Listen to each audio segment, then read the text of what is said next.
কি যে শুরু হয়েছে রে ভাই, এত পরিমাণ বৃষ্টি হইতে আছে দুবাইয়ের মধ্যে। দুবাইটা সেম সেম বাংলাদেশের মতো হয়ে গেছে বুঝছেন। সকালবেলা একটু বৃষ্টি কম ছিল, 6:30টার দিকে একটু দোকানের কাছে আইসি নাস্তা করবো। নাস্তা তো করছে ঠিকই, কিন্তু বৃষ্টিটা এত পরিমাণ বাড়ছে, রুমে যাবো ওইরকম কোনো পরিস্থিতি নাই।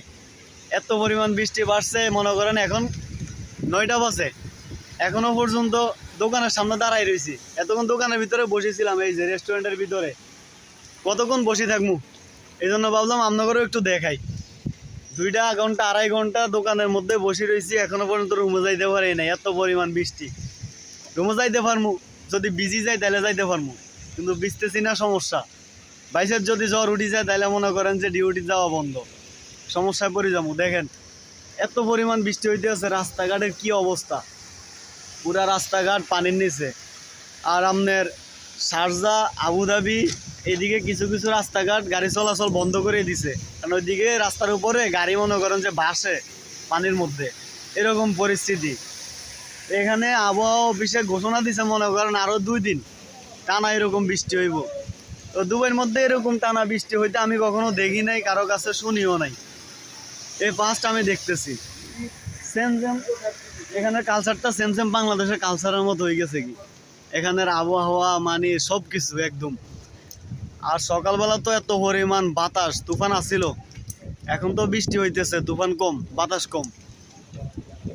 এত পরিমাণ পানি উঠছে রাস্তার মধ্যে, দেখেন গাড়ি গাড়ি যে যাইতেছে, গাড়ি পুরা একদম ওই যে ওইদিকে দেখেন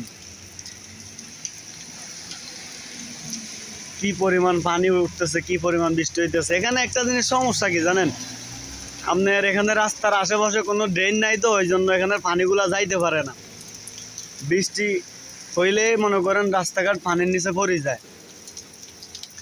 তবে এখানে তারা আবার কি করে, বৃষ্টি হওয়ার আগে তারা প্রস্তুতি নিয়ে রাখে, ট্যাঙ্কার রাখি দেয় জায়গায় জায়গায়, যেখানে যেখানে পানি জমার সম্ভাবনা থাকে ট্যাঙ্কার দিয়ে পানিগুলো উঠাই নিয়ে কি করে নদীতে ফালাই দেয়। তবে এখন বৃষ্টি পড়তেছে তো এই জন্য এখনো তারা নিতেছে না, বৃষ্টি পড়া বন্ধ হইলে পানি নেওয়া শুরু করবে। আর এত পরিমাণ বৃষ্টি, এরকম টানা বৃষ্টি হওয়া মানে আমি এখনো দেখি নাই এখানে আগে, কারো কাছ থেকে শুনিও নেই। রাস্তাঘাট একদম পানির নিচে, দেখেন কি অবস্থা, পুরা আকাশ, পুরা এখানের ওয়েদারটা মানে একদম অন্যরকম। এই যে গাড়ি চলতেছে, অবস্থাগুলো দেখেন।